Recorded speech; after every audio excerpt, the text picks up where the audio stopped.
Senator Raphael Warnock, Democrat, was projected to win Georgia's Senate runoff on Tuesday, sending him to the upper chamber for a full term and handing his party a crucial extra seat in the majority. The Associated Press called the race at 10:25 p.m. Eastern Time. Warnock, who is the senior pastor at Ebenezer Baptist Church in Atlanta, defeated former professional football player Herschel Walker, who was backed by former President Trump. The race went to a runoff last month after neither candidate was able to garner more than 50% of the vote on Election Day. Warnock's win is yet another example of Democrats defying expectations in what was supposed to be a bruising midterm year for them. The party was running against rising inflation, gas prices, and a historical trend of the sitting president's party losing seats in its first midterm election. While Republicans will hold the majority in the House, Warnock's win brings Democrats a 51 seat majority in the Senate. Democrats technically would have held the majority if Walker won, but Tuesday's victory means Democrats will have a majority on all committees, which will allow them to easily advance President Biden's nominees. That's the second Senate race Warnock has won in less than 2 years. He defeated former Senator Kelly Loeffler in a special election that also went to a runoff in January 2021. Tuesday's victory means he will be able to serve a full 6 year term before facing his next election. His victory is not necessarily a surprise. Polls in the past few weeks consistently showed Warnock's narrowly leading Walker, though Democrats were still cognizant of Georgia's status as a swing state. While Warnock, Senator John Ossoff, and Biden flipped the state in 2020, Republicans still hold a competitive edge there. Last month, Georgia Governor Brian Kemp handily defeated Democrat Stacey Abrams in the state's gubernatorial election. Both candidates have been crisscrossing the Peach State over the last few weeks with prominent Republicans, including Senators Lindsey Graham and Ted Cruz, coming to campaign for Walker and former President Obama stumping for Warnock. Trump, who used the 2020 Georgia Senate runoffs to tout his false claims that the presidential election was stolen, was notably absent from the campaign trail over the past month. So they actually show the results for the race in the article, and Walker did very well. He only lost by maybe 2-3 points.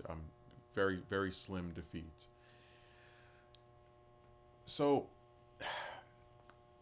there was a part of me that thought Warnock would win because of the power of incumbency, and also there were mail-in votes and that were coming in, and those tend to favor Democrats. But I also felt that Walker was tainted by Trump, and a lot of these cult of personality things that I think, if in a more policy-focused race, would not have been the case. Um, at one point you had Walker talking about we need to heavily invest in the military. Well, what does that mean? Do you want it to be? We already invest hundreds of billions every year. So how many more billions do you want? It was just a complete race about a politician who maybe could be better on some issues. We can criticize Warnock whenever we feel like it, and someone that's infinitely worse who is getting backed by the former president. And I a lot of times get into, so not me specifically, but there's like a tit for tat with some of these progressive commentators where I've mentioned before, I try to frequent some of these people's channels, and I have no problem mentioning somebody if they say something that I think makes some sense. I was an opponent of Warnock getting elected in the first place because I felt that if the Democrats had the Senate, they were just going to make up more excuses to not pass things. So when they only had the House, oh, we can't pass things because we don't have the Senate. Then when they get the Senate, oh, we don't have enough votes. We need 60 votes. So I just really didn't feel like giving them both chambers of Congress just so they could keep, disappointing me by refusing to get rid of the filibuster. And that was why I had preferred back then that Loeffler had won. Now, of course, she didn't. And I have to say, Warnock. So this point was made by Kyle from Secular Talk. Warnock is someone who could so easily pull a Joe Manchin and be like, you know what?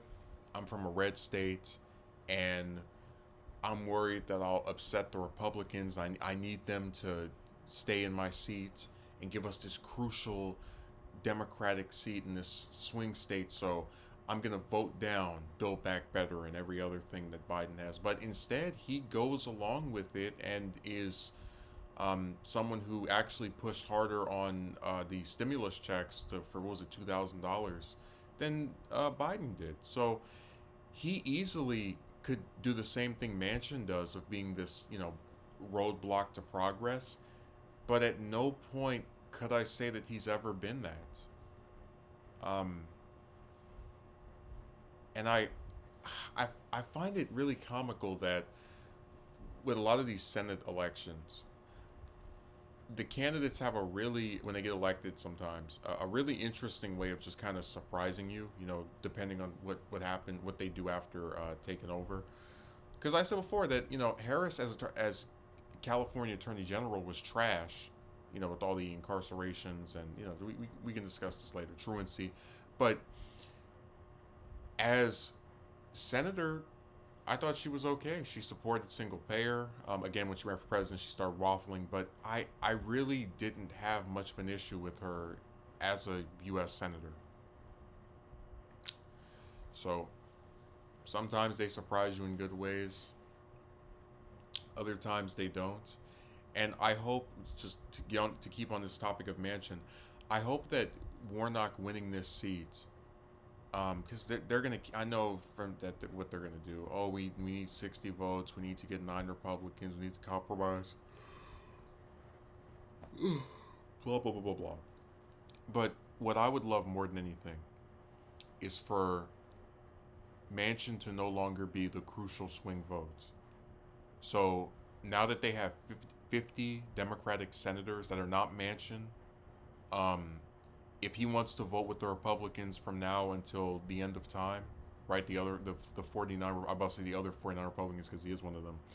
I would love to see Warnock, the rest of the Democrat, and Sanders, of course, all get together as a block of 50. Harris comes in there and they pass whatever they want. Get rid of the filibuster.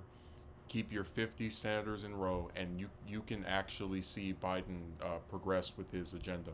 Of course, I don't think that's going to happen because they're gonna find some way to refuse to get rid of the filibuster. But in general, I would say that this is a very desirable result compared to the other scenario we could have had.